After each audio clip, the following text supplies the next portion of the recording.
아나운서 김은성이었습니다. KBS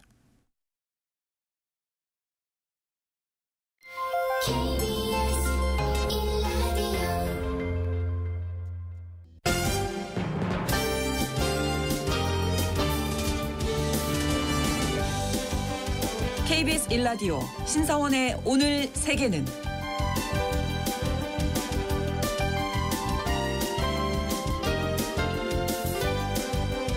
안녕하십니까. 아나운서 신성원입니다. 비상계엄 선포와 대통령 탄핵이라는 정치적 대형 악재로 대한민국 외교 안보가 올스톱 상태에 빠졌습니다. 당장 다음 달이면 미국에서 도널드 트럼프 대통령이 취임하면서 예상보다 빨리 대북 외교가 진행될 수 있다는 전망도 나오고 있어서 우리도 적극적인 대처가 필요한 상황인데요. 또 이 계엄과 탄핵으로 인한 외교 공백으로 우방국과의 대화에도 차질이 생기고 국제사회에서의 신뢰도에도 영향을 미치고 있습니다. 윤석열 대통령 탄핵 전후 한반도를 둘러싼 외교 안보 정세에 대해서 잠시 후 글로벌 이슈에서 살펴보겠습니다.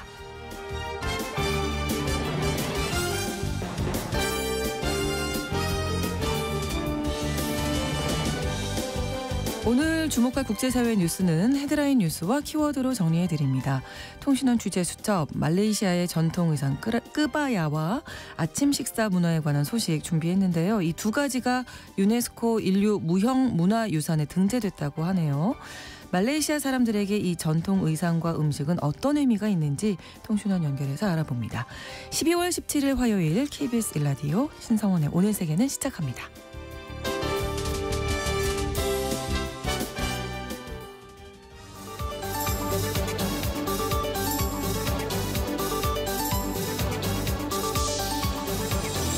오늘 세계는 헤드라인 뉴스.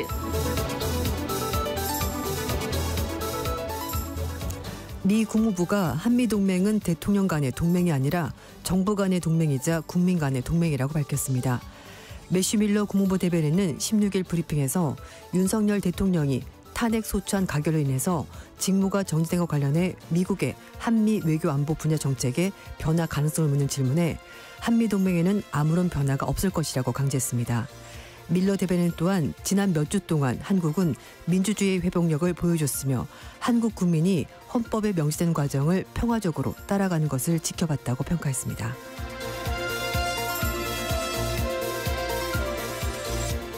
도널드 트럼프 미국 대통령 당선인이 우크라이나 전쟁을 끝내기 위해서 푸틴 러시아 대통령과 젤렌스키 우크라이나 대통령과 대화하겠다고 밝혔습니다.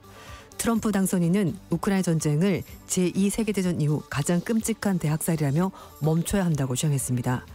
또 트럼프 당선인은 자신이 집권했다면 러시아가 우크라이나를 침공하지 않았을 것이라고 강조했습니다.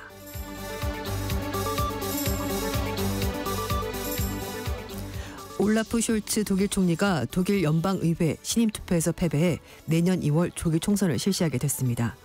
현지 시각으로 16일 연방의회에서 총리 신임안은 찬성 207표, 반대 394표, 기권 116표로 부결됐습니다. 신임에 필요한 의회 과반수는 367석입니다. 신임 투표가 실시된 이유는 2차 세계대전 이후 독일 헌법은 연방의회가 자진 해산하는 것을 허용하지 않고 있습니다.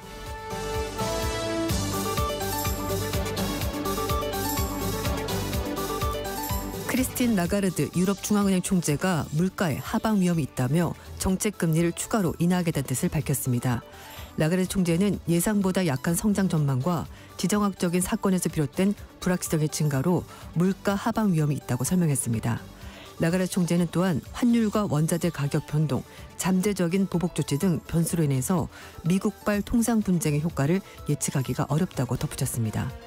유럽중앙은행은 유로존의 내년 경제성장률 전망치를 기존 1.3%에서 1.1%로 내년 소비자 물가 상승률 전망도 2.2%에서 2.1%로 낮춰 잡았습니다.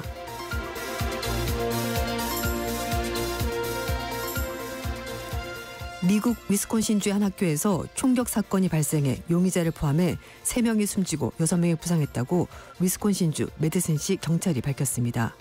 경찰 발표에 따르면 현지 시각으로 16일 오전 11시쯤 위스콘신주의 주도인 메디슨에 있는 어번던트 라이프 크리스천 스쿨에서 총격이 발생해 3명이 사망하고 6명이 다쳤습니다. 경찰은 사망자 3명 중 총격 용의자도 포함됐으며 경찰이 현장에 도착했을 때 용의자가 이미 숨진 상태였다고 설명했습니다. 경찰은 아직 용의자의 나이와 신원을 밝히지 않았습니다만 해당 학교에 재학 중인 미성년자라고 언급했습니다. 올해 들어서 미국 전역에서 총 322건의 학교 총기 사건이 일어나는데요. 작년에 349건에 이어서 역대 두 번째로 많습니다.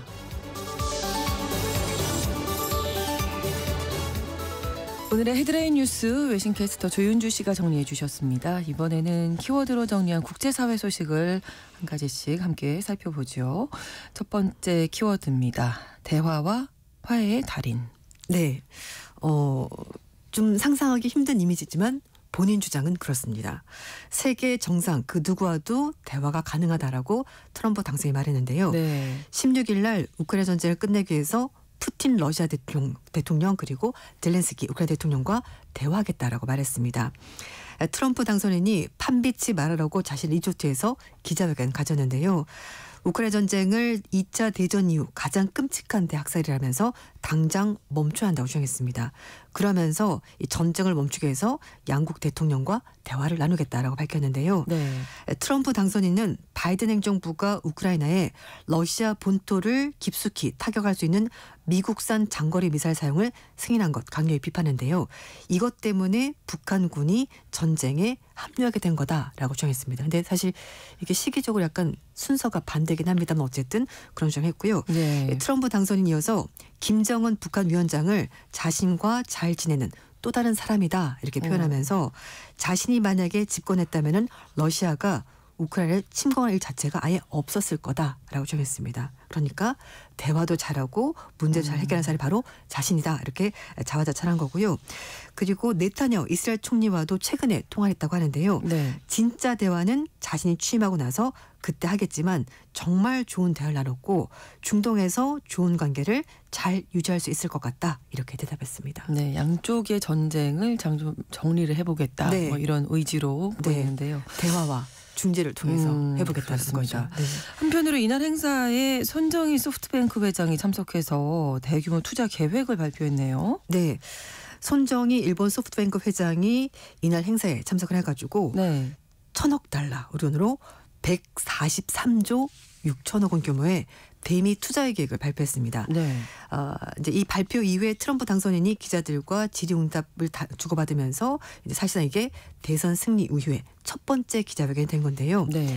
트럼프 당선인과 손 회장은 인공지능 그리고 인프라에 초점을 맞춘 일자리 10만 개를 창출할 수 있다라고 자랑을 했습니다. 미국 언론들은 투자금은 트럼프 임기가 끝나기 전에 다 집행이 될 것이고 자금은 비전 펀드 그리고 자본 프로젝트 또는 소프트뱅크가 대주주로 있는 반도체 업체인 암홀딩스 이렇게 다양한 방식으로 자금이 조달이 될 거다라고 설명을 했습니다. 네. 아울러서 손 회장은 트럼프 당선인이 처음에 대통령 당선됐었던 2016년에도 500억 달러의 대미 투자 그리고 5만 개 일자리 창출을 발표한 바 있었거든요. 이제 이 트럼프 당선인의 자택이죠. 마라라고 리조트에 이 IT CEO들이 계속해서 오고 있습니다. 뉴욕타임즈는 기술산업계가 트럼프 당선인에게 충성심을 보여주기 위해서 노력하고 있다라고 이제 이렇게 표현했는데요. 일단 제프 베이조스 아마존 창업자가 며칠 안에 마라라고에 온다고 합니다. 과거 민주당을 지지했던 베이조스 창업자는 이번 대선에서 중립 선언했고요. 이제 네. 트럼프가 당선이 되자 나는 트럼프라고 이제 입장을 밝힌 건데 지난주에 아마존 통해서 트럼프 당선인 취임식에 100만 달러를 기부했고요. 2021년 조 바이든 대통령 취임식 때는 27만 6천 달러. 금액 차이가 좀 있죠? 그러네요. 네, 이렇게 예. 돈을 줬습니다. 그리고 구글의 순다르 피차의 CEO와 세르게이 브린 창업자가 12일 날 마라라고를 방문했고요. 그리고 팀 쿡 애플 CEO는 그 다음날 트럼프 당선인 자택에서 만찬을 즐겼다고 합니다. 그리고 마크 저커버그 메타 CEO는 지난주에도 차기 정부 취임식에 기부금 100만 달러 냈고요. 샘 올트만 오픈AI CEO도 100만 달러 기부하겠다라고 입장을 밝혔습니다. 네, 알겠습니다. 자, 다음 키워드인데요. 신호등이 꺼졌다. 네, 올라프 숄츠 독일 총리가 독일 연방의회 신임투표에서 패배했습니다. 내년 2월 달에 조기 총선 실시할 것으로 보이는데요. 네. 연방의회 의석이 총 733석이고 총리 신임에 대해서 이번에 찬성이 207표, 반대가 394표, 기권 114표가 나왔습니다. 네. 이 신임이 되려면은 과반수인 367표가 필요한데 여기에 크게 미치지 못하는 수치였는데요. 그러네요. 일단 숄츠 총리가 슈타인마이어 대통령에게 의회 해산을 하고 이제 총선을 허용해달라고 요청을 했는데 이미 이제 합의가 된 사항이라서 내년 2월달에 총선이 치러진다고 합니다. 숄츠 총리가 지난달에 그 독일의 침체된 경제를 되살리는 방법을 놓고 갈등을 빚으면서 재무장관을 해임했고 이걸 계기로 해서 숄츠 총리의 사회민주당 이제 빨간색이 색깔이고요. 이제 상징 색깔 자유민주당 노란색 그리고 녹색당 이렇게 초록색에서 이 세 개 정당이 연립정부를 구성해서 이게 신호등 연정이었는데 이게 3년 만에 붕괴가 되면서 신호등이 꺼진 거네요. 네, 꺼졌습니다. 그래서 지금 제1야당이 기민당과 기사당 연합인데요. 32% 지지를 가지고 있고 독일을 위한 대안이 구구정당인데 제3의 지지를 가지고 있습니다. 사실 여러 주요 정당들 주다가 원래 개혁보다 7개월 앞당겨서 내년 2월 달에 2월 23일 날 총선 시작했는데 네. 사실 이 빨간색, 노란색, 초록색 색깔만 보더라도 아시겠습니다만 정당 성격이 좀 다릅니다. 그래서 이게 얼마나 오래 갈까 약간 걱정이 있었는데 결국 이렇게 깨지고 말았는데요. 말씀드린 것처럼 신임 투표가 필요했던 것은 2차 대전 이후에 독일 헌법에 연방의회가 자진 해산하는 것을 허용하지 않고 있기 때문입니다. 독일 총리의 신임 투표는 헌법에 따라서 총리 자신만 발의할 수 있고요. 네. 독일 역사상 신임 투표는 지금까지 5번 있었고요. 이 중에서 3번이 불신임으로 결론났고 의회 해산, 조기 총선이 진행이 됐었습니다. 숄츠 총리가 2021년 9월 달에 총선에 승리하면서 말씀드린 신호등 연정을 이끌어왔는데 하지만 경제적으로 둘러싸고 이제 친기업 우파 성향의 자유민주당 그리고 재무장관이 힘이 되면서 자신에 대한 힘을 두고 이제 투표를 하게 된 건데 자유민주당이 연정에서 탈퇴했고요. 그리고 녹색당, 초록색이 투표 기권 선언하면서 숄츠 총리가 제적 과반의 신임을 얻기가 사실상 불가능해졌습니다. 네. 일단 숄츠 총리는 연임에 도전하겠다라고 입장을 밝혔고요. 식료품 부가가치세 인하 등 서민 지원 공약을 놓으면서 선거 전에 돌입을 했습니다.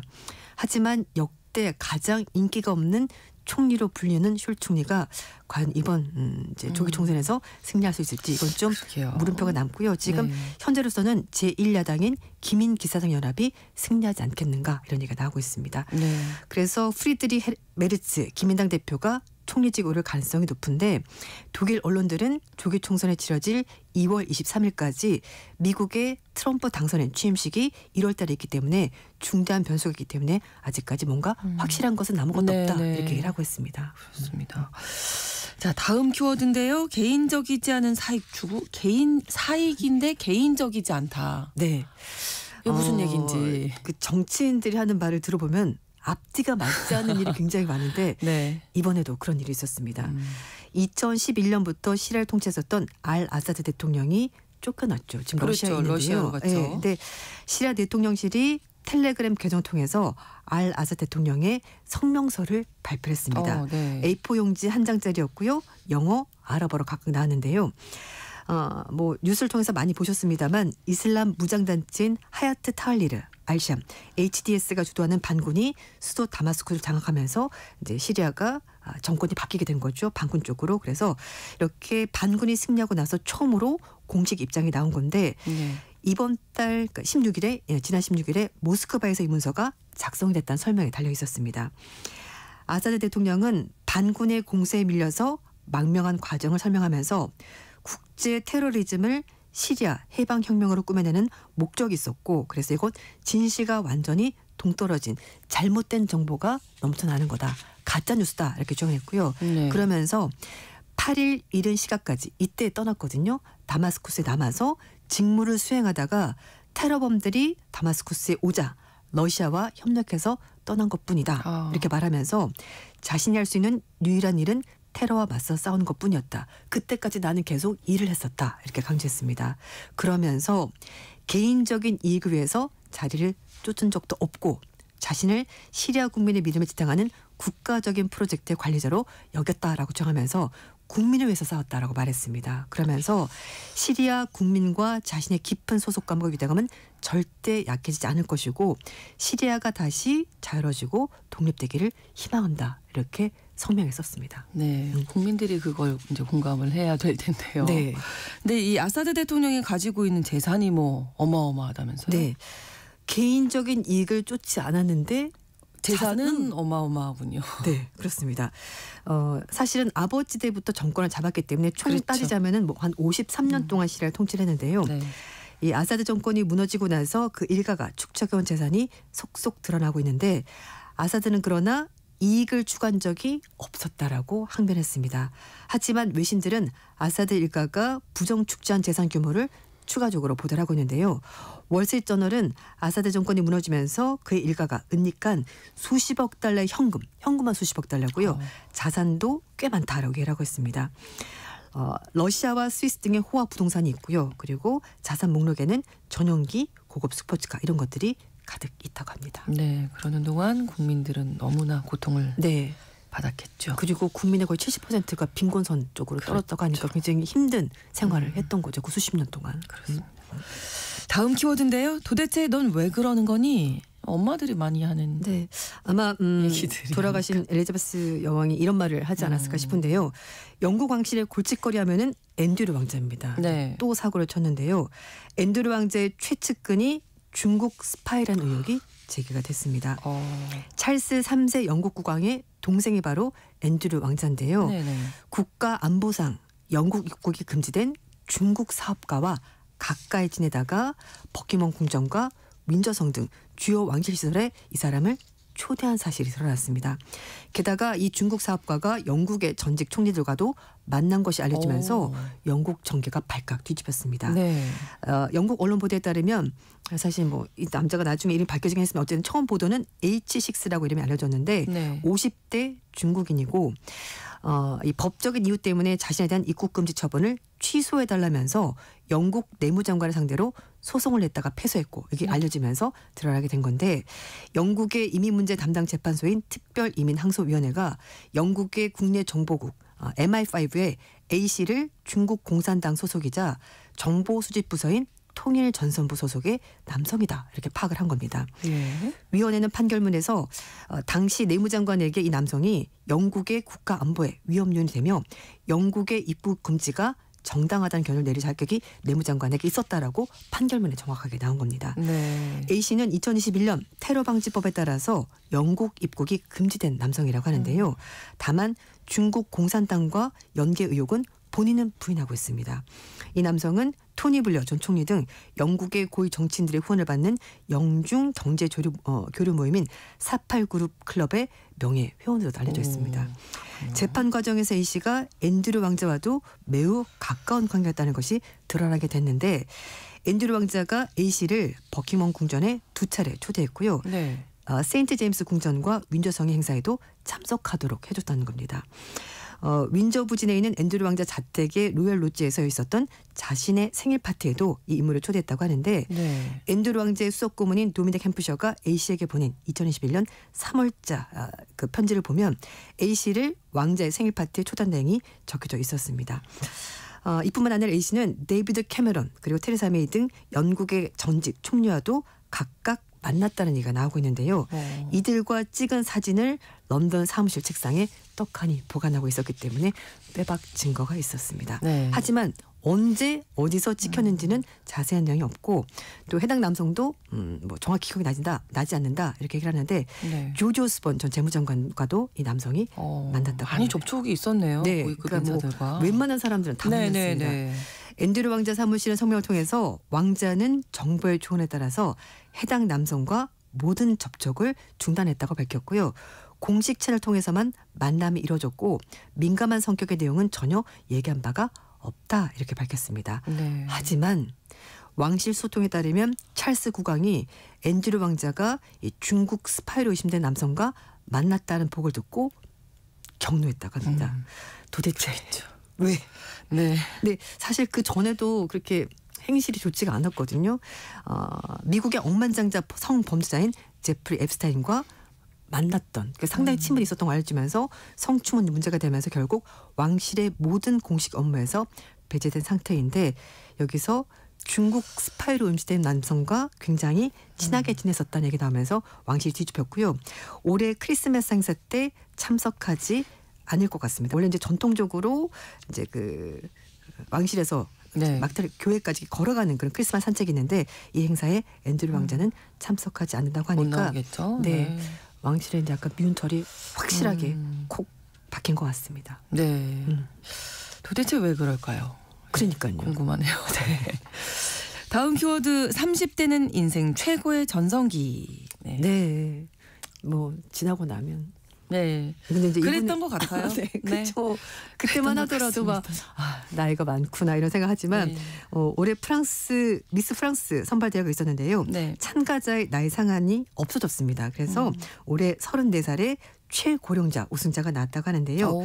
1920년 시작된 미스 프랑스 선발대회에서 24세 이하 미혼이라는 조건이 있었고 출산 경험도 없어야 되는 조건이 있었는데 이게 2022년에 폐지가 됐습니다. 오. 카리브해에 있는 프랑스령 섬인 마르티니크 출신의 항공사 승무원인데요. 안젤리카 잉가르니 필로퐁이라는 여성인데요. 네. 2025 미스 프랑스로 뽑혔습니다. 그렇군요. 안간이는 이렇게 말했습니다. 아마도 30대가 최고의 나이인 것 같다 이렇게 말했다고 하는데요. 20대 때는 내가 누구인지 고민을 하고 시간을 너무 많이 보냈고 내가 아니라 좀 다른 사람처럼 되고 싶었다. 그러니까 부러운 사람이 많잖아요. 그런 걸 그렇죠. 했습니다. 그래서 뭐 직업이나 뭐 국적, 인생을 바꾸고 싶다는 그런 말을 하는 사람들을 많이 들었고 이게 불가능하지 않냐라고 얘기하는데 절대 그렇지 않다. 아무것도 늦은 것은 없다라고 말해주고 싶다. 이렇게 말했다고 합니다. 그럼요. 네. 미스 프랑스는 일반 대중 대표 그리고 여성 7명 구성된 심사위원단 심사로 결정이 되는데요. 최근에 네덜란드가 미스 네덜란드 선발대회를 폐지하면서 사실 요즘 미인 대회가 맞아요. 좀 시대에 뒤떨어진다. 예전보다는 관심이 많이 떨어졌고 네네네. 그렇지만 어쨌든 조건이 완화가 되면서 이제 좀 다양한 사람들이 출전하는 것으로 보이는데요.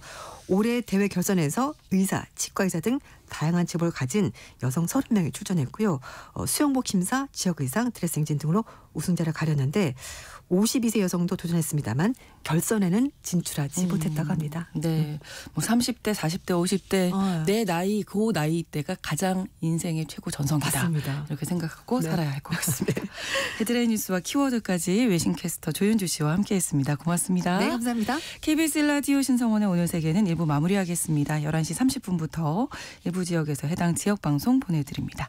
프랭크 시나트라의 Let It Snow, Let It Snow, Let It Snow 들려드립니다.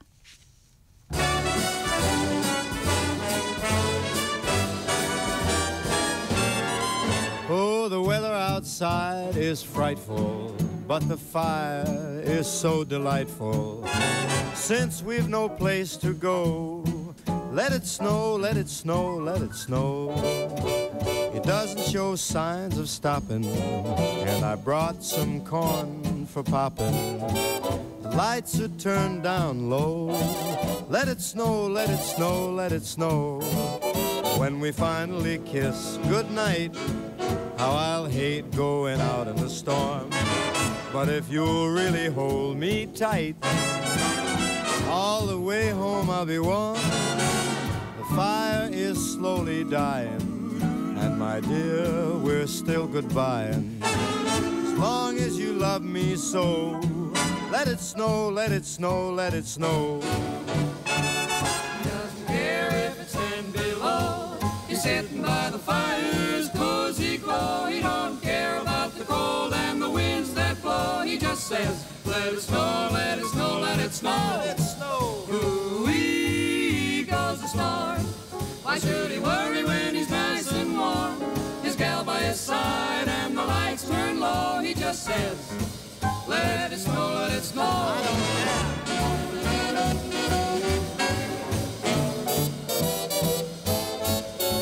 The weather outside is frightful, but that fire is delightful. Since we've no place to go, let it snow, let it snow, let it snow.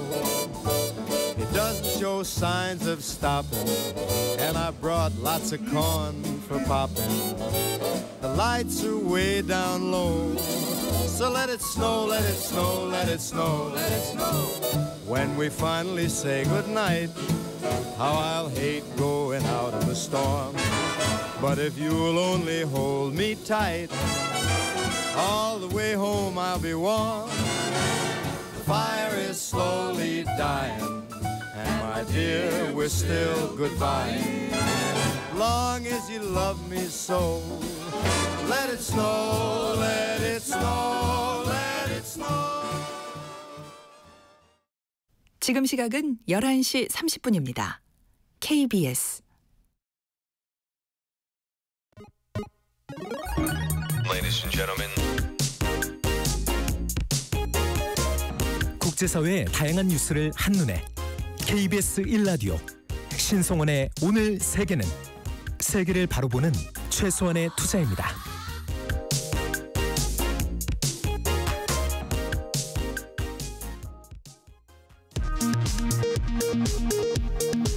이 시각 라디오 정보센터 뉴스입니다. 헌법재판소가 윤석열 대통령에게 탄핵 심판 선고서에 대한 답변을 송달 7일 이내에 제출해달라고 요청했습니다. 헌재는 오는 27일 첫 번째 변론 준비기일을 열고 본격적인 탄핵 심판에 나설 예정입니다. 국민의힘 권성동 당대표 권한대행 겸 원내대표는 윤석열 대통령 탄핵 심판 결정 전까지는 한덕수 대통령 권한대행이 현재 공석인 국회 추천목 헌법재판관 3명을 임명할 수 없다고 주장했습니다.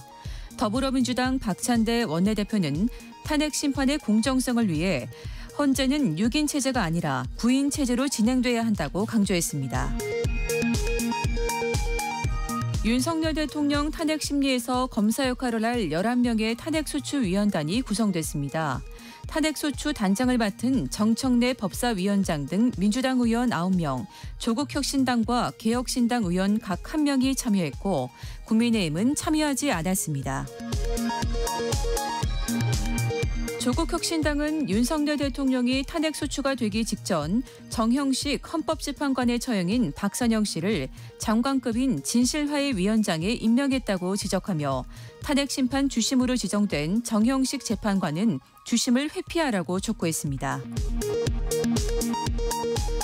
법무부는 헌법재판소로부터 윤석열 대통령의 탄핵심판 사건과 관련한 법률 검토 의견서를 요청받아 제출 여부를 검토 중이라고 밝혔습니다. 경찰 비상계엄 특별수사단이 노상원 전 정보사령관에 대해 내란 등 혐의로 구속영장을 신청했습니다. 검찰 특수본이 구속영장을 청구한 전 계엄사령관 박안수 육군참모총장은 영장 실질심사를 포기했습니다. 불법 대북송금 혐의로 재판을 받고 있는 이재명 더불어민주당 대표 측이 무죄 추정의 원칙에 정면으로 반한다며 법관 기피 신청을 제기했습니다. 지금까지 라디오 정보센터 뉴스 정한나였습니다.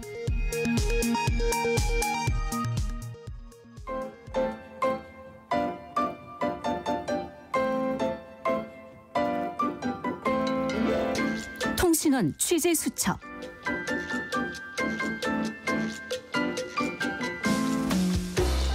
통신원 취재 수첩, 오늘은 말레이시아 쿠알라룸푸르로 가보겠습니다. 노현재 통신원 연결돼 있는데요. 연결해 보겠습니다. 안녕하세요. 안녕하세요. 네, 말레이시아의 두 가지 문화가 유네스코 무형 문화유산에 등재됐다는 소식 준비하셨는데 일단 끄바야가 주변국들과 공동 등재됐네요.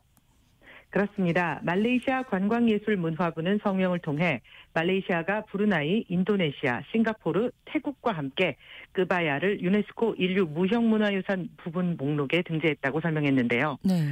지난 12월 2일부터 7일까지 파라과이 아순시온에서 열린 제19차 유네스코 무형유산 보호협약 정부 간 위원회에서 성사됐습니다.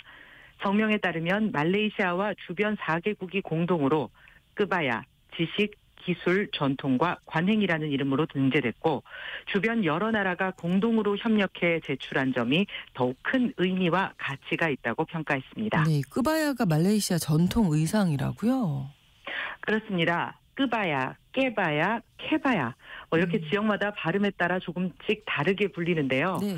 가장 쉽게 이 끄바야를 보실 수 있는 것은 말레이시아 항공이나 싱가포르 항공 등 동남아시아 국적 항공사에서 여자 승무원들이 입는 유니폼입니다. 네. 승무원들은 깃이 좁고 긴 소매가 달린 상의에 발목까지 내려오는 좁고 긴 치마인 사롱 혹은 바틱 스커트를 입는데요. 네. 이 유니폼의 상의, 그러니까 화려한 무늬와 패턴의 전통 블라우스가 바로 끄바야입니다. 그렇군요. 끄바 혹은 까바라는 단어는 7세기부터 사용됐으며 명예의 옷이라는 페르시아어에서 유래됐다는 설이 가장 유력합니다. 네.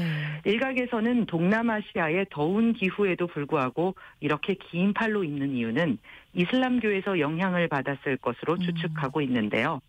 그러나 깊게 파인 앞섭과 때로는 속이 훤히 비치는 레이스로 만들기도 하는 부분은 말라카 왕국을 지배했던 포르투갈의 영향이었다는 분석도 있습니다. 네. 특히 이렇게 여러 나라가 공동으로 등재한 것도 주목할 만한 점이죠. 네, 사실 이 지역에서는 서로 자신들이 끄바야 원조라고 주장하고 있는 가운데 네. 통상 인도네시아의 전통 의상이라고 알려져 있죠. 하지만 자바인, 순다인, 말리인 출신들이 많이 있기 때문에 네. 어느 특정 한 나라의 것이라고 지정하기 어렵습니다. 이 끄바야를 만들기 위해서는 특정 원단과 액세서리, 디자인, 제복 및 자수 스타일이 필요한데요. 네. 전통적으로 이런 지식과 기술은 가족 내에서 모녀 간에 대대로 전수되며 각 민족 간 패턴과 디자인에서 차이를 보인다는 점도 흥미롭습니다. 요즘은 이 지역 의상 디자이너들이 현대적인 방법으로 생산하고 무용복이나 축제 의상, 정장이나 파티복으로도 활용되는데요. 네. 민족에 따라 끄바야의 착용 방법과 소재, 무늬 등이 다 달라도 국경을 초월한 동남아시아의 공통 문화 요소라는 점을 인정받아서 이번에 공동 문화유산으로 등재된 것입니다. 네. 끄바야 외에 말레이시아의 아침 식사도 무형문화유산으로 이름을 올렸네요. 네, 말레이시아의 아침 식사 문화, 다민족 사회의 경험은 말레이시아 단독으로 유네스코 인류 무형문화유산에 등록됐습니다. 네. 아마 이곳을 방문해 보셨다면 고개를 끄덕이실 것 같은데요. 말레이시아의 아침 식사야말로 이 사회가 얼마나 다민족으로 구성되어 있는지 단번에 경험할 수 있기 때문입니다. 네. 말레이계 60%, 중국계 30%, 인도계 10%의 국민 구성 비율에 맞게 각 문화의 대표적인 음식들이 한상 차림에 어우러져 있는 것을 볼 수 있는데요. 네. 무엇보다 아침은 주로 집 앞에 식당에서 사 먹는 경우가 대부분이라서 각 민족의 음식이 한데 어우러질 수 있었습니다. 네, 어떤 음식들이 있는지 궁금합니다. 네, 말레이시아 하면 가장 유명한 나시르막과 카야 토스트 등이 대표적인데요. 네. 나시르막은 코코넛밥을 바나나 잎에 올려서 우리로 치면 고추장이나 쌈장 같은 매운 쌈발 소스를 끼얹어 얹는 음식입니다. 네. 여기에 삶은 계란과 오이, 튀긴 멸치, 땅콩이 기본으로 나오고 네. 닭고기나 생선, 오징어 등을 올려서 먹게 되는데요. 이때 떼따리기라는 밀크티와 함께 마십니다. 네. 로티 짠나이로 불리는 얇은 화덕빵은 인도 카레에 찍어 먹는데요. 인도 음식에서 유래됐지만 말레이시아에서만 아침 식사로 자리 잡았습니다. 마치 짜장면이 중국에는 없고 우리나라에만 있는 것처럼 말이죠. 그러네요. 네. 싱가포르에서도 유명한 카야 토스트는 말레이시아와 싱가포르가 나누어지기 전부터 중국계 국민들이 즐겨 먹던 아침입니다. 그래서 또 서로 원조라고 주장하고 있는데요. 코코넛 밀크에 원당과 판단잎, 계란을 넣어 조린 카야잼을 버터와 함께 구운 식빵에 발라 반숙 계란에 찍어 먹는 것이 카야 토스트입니다. 토스트 맛있죠. 네.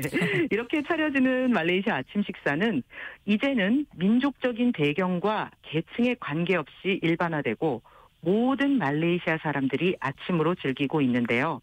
이 다양한 음식 문화의 조화로운 결합이 말레이시아 미식 역사에서 중요한 부분이 됐습니다. 네. 이를 이번에 말레이시아만의 독특한 문화 정체성으로 인정받아서 유네스코에 등재된 것입니다. 네, 이렇게 유네스코 인류 무형문화유산에 등재된 말레이시아의 문화 소개해 주셨어요. 오늘 소식 잘 들었습니다. 고맙습니다. 감사합니다. 네, 말레이시아 쿠알라룸푸르에서 노현지 통신원이었습니다.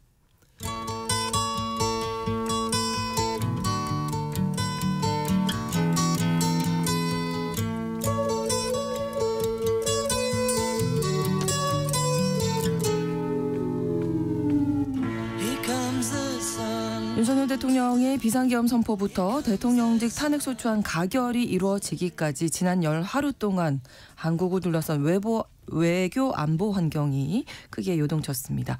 일상적인 외교 채널마저 제대로 작동하지 않았고요. 또 한반도를 둘러싼 정세, 우리의 위기 상황과 맞물려서 크게 증폭됐는데요.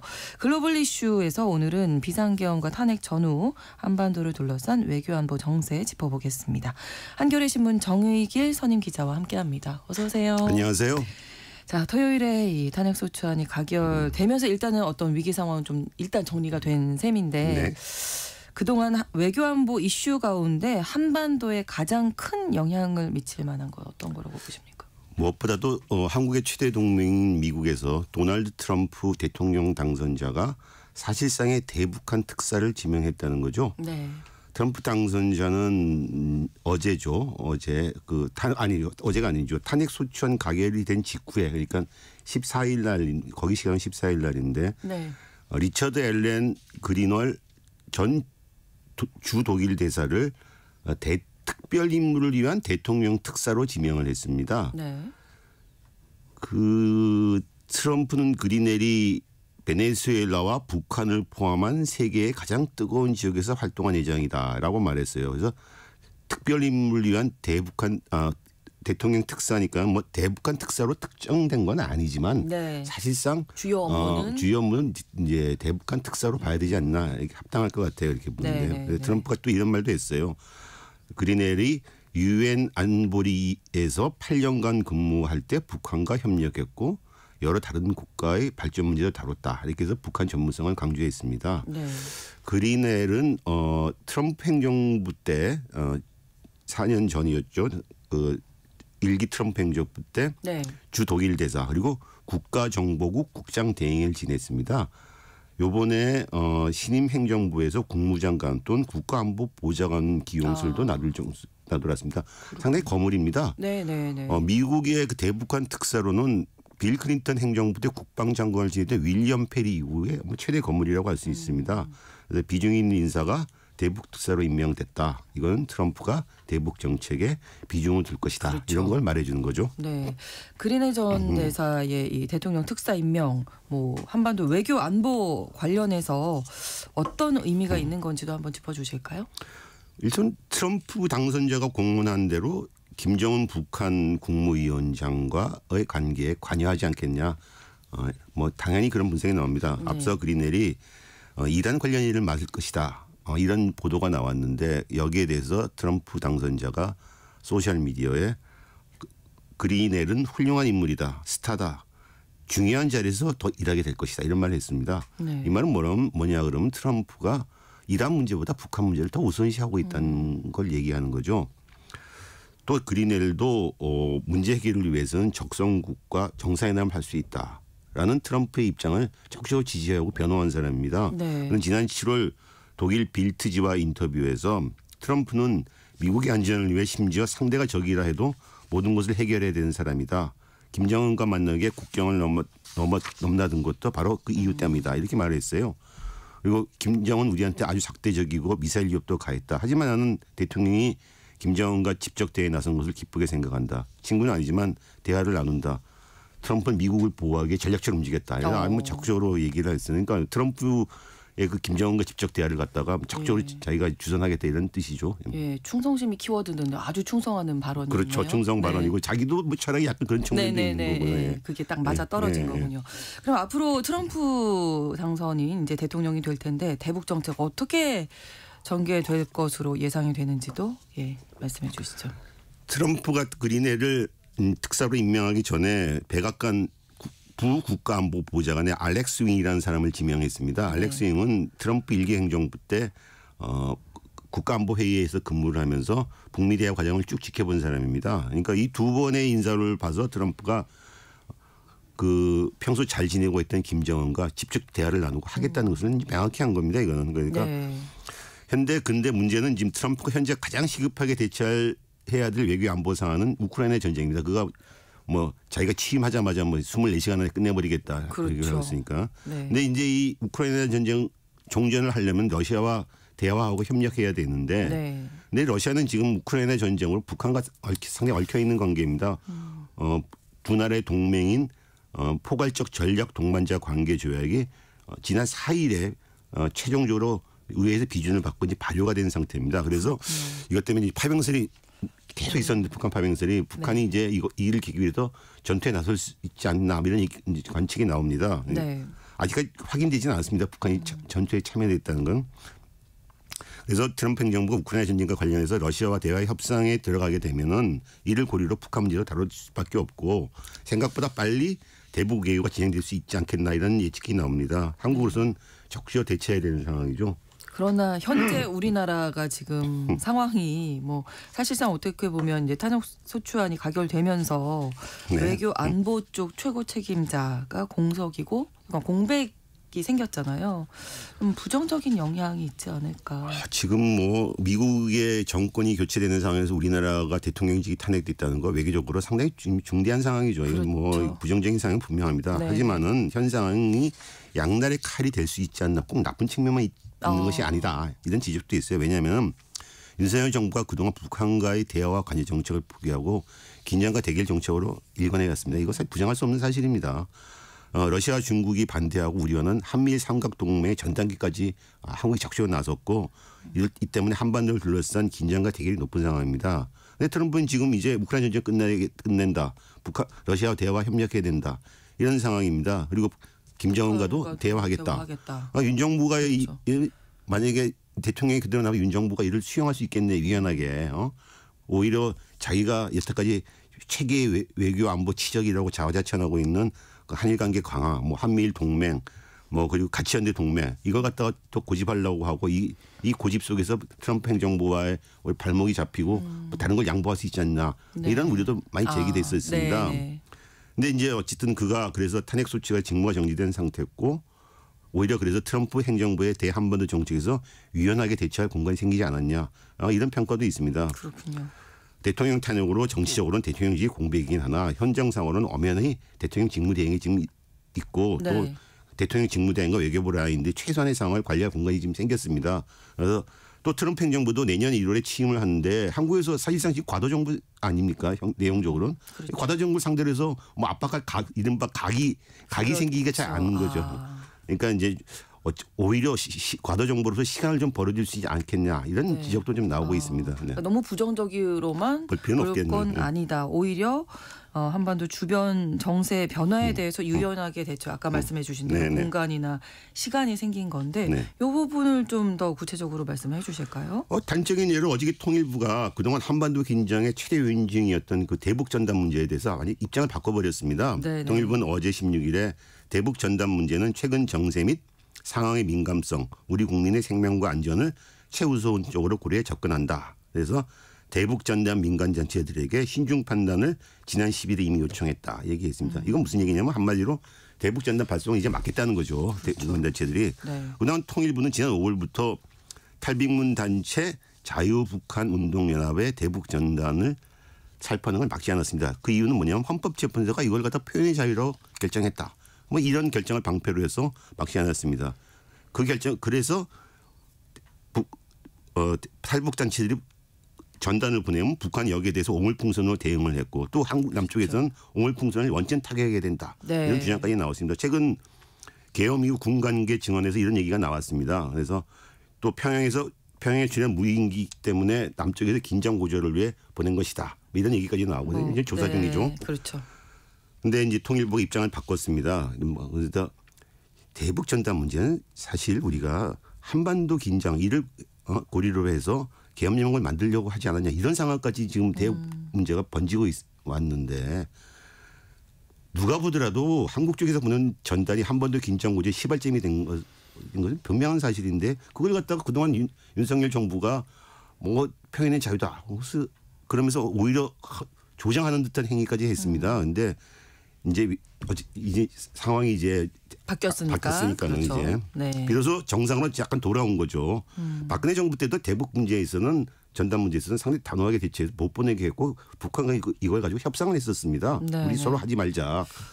근데 윤 정부가 여태까지 이걸 방치해 왔었는데 이제 뭐 위기는 기회란 말이 있는데 이번 사태로 이제 한 번 더 정세 관리의 기회로 삼아야 되지 않나 이런 생각이 좀 듭니다. 네. 자, 그럼에도 불구하고 일단은 계엄 이후에 한국의 외교안보 입지가 좀 위축됐다 이렇게 봐야 되겠죠? 그렇죠. 그 위헌적인 계엄으로 정치적으로 사망한 대통령과 그 정부에 대해서 어떤 나라가 대화하려고 하겠습니까? 이건 명분도 없고 실익도 없는 거죠. 계엄부터 탄핵 소추안 통과까지 11일 동안 한국 외교는 사실상 거의 올스톱 상태였다고 보는 게 맞습니다. 네. 뭐 로이드 오스틴 국방장관이 일본까지 왔다 그냥 돌아가고 그렇죠. 이시바 시게루 일본 총리가 정상회담을 가서 얘기하려고 그랬었는데 그것도 이제 뭐 입장이 많이 무기한 연기됐고 특히 미국은 계엄을 선포한 윤 대통령과 정부에 대해서 그동안 접촉을 중단했고 사실상 인정을 하지 않았어요. 내용적으로. 제가 그날 계엄이 선포된 그날 야근을 해서 선포된 날부터 해제될 때까지 쭉 지켜보면서 외신을 지켜봤었는데 미국이 이 사태에서 상당히 신속하고 단호하게 대처한 걸 실시간으로 확인할 수 있었습니다. 예. 선포된 당일 3일에 즉각 백악관 국가안보회의가 우리는 이 사태를 고지받지 못했다. 심각하게 우려한다. 이런 성명을 즉각 발표했고 또 국무부 2인자인 커트 캠벨 구국무장관이 네. 중대한 우려로 지켜본다. 그리고 어떤 정치적 분쟁도 평화롭고 법치에 따라 해결되기를 기대한다. 이거 중대한 우려, 정치적 분쟁 이런 네. 표현은 뭘 말하냐면 윤 대통령의 비상계엄 선포가 합법법 절차에 미흡하다고 미국 당국의 평가를 보여주는 겁니다. 계엄이 선포된 지 불과 1시간 만에 이 반응이 팍 나온 거 보면 신속했고 네. 외교적 언어로는 상당히 강도 높은 비난입니다. 이것이. 그렇군요. 또 계엄 해제 의결 직후에 베단트 파텔 국무부 부대변인이 특정 국가의 법과 규칙이 준수되는 것이 확실히 우리의 희망이고 기대다. 여기엔 국회 의결도 포함된다. 이게 얘기하면 혹시 윤 정부가 국회 의결을 받아들이지 않을까 봐 이런 얘기까지를 한 거죠. 그러니까요. 네. 자, 그 이후에 이제 미국이 우리 정부와 대화와 접촉을 사실상 중단했다는 얘기 있던데 이것도 뭐 물론 국무부와 국방부 대변인은 네. 한국과의 대화 접촉 유지된다는 말은 했지만 사실상 내용 없는 현실 접촉에 불과했습니다. 외교안보 정책에 관여한 한 미국 정부 당국자는 네. 계엄 상황 이후에 한미 간의 고위급 대화는 이루어지지 않았다. 또 이 당국자는 계엄 상황 이전이든 이후든 한국 정부로부터 공유된 게 거의 없다.